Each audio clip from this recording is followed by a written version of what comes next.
KGF fame Yash అంటే అందరికీ తెలుసు. ఆయన హీరోగా వచ్చిన టాక్సిక్ మూవీ ఈరోజు రిలీజ్ అయింది. ఇక గీతూ మోహన్ దాస్ అయితే ఈ సినిమాని డైరెక్ట్ చేశారు. నయనతార ఎస్ఎల్గా నటించారు ఈ సినిమాలో. అండ్ మిగతా క్యారెక్టర్స్ ఏంటంటే యాక్టర్స్ కియారా అద్వానీ, హుమా ఖురేషి వంటి హీరోయిన్స్ ఈ సినిమాలో నటించారు. కేవిఎన్ ప్రొడక్షన్స్ అయితే ఈ చిత్రం నిర్మించింది.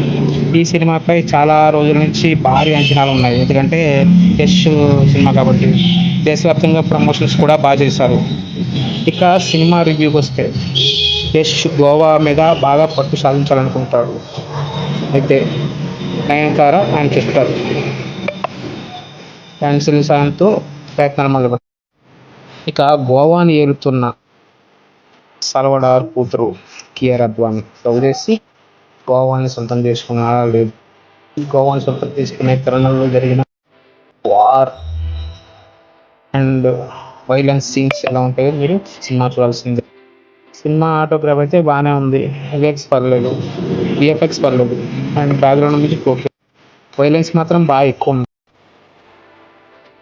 వైలెన్స్ బాగా ఇష్టపడే వాళ్ళైతే బాగా చూడొచ్చు.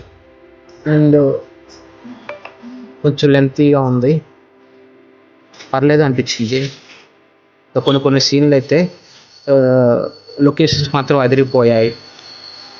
కేవీఎన్ ప్రొడక్షన్స్ బాగా చూపించింది.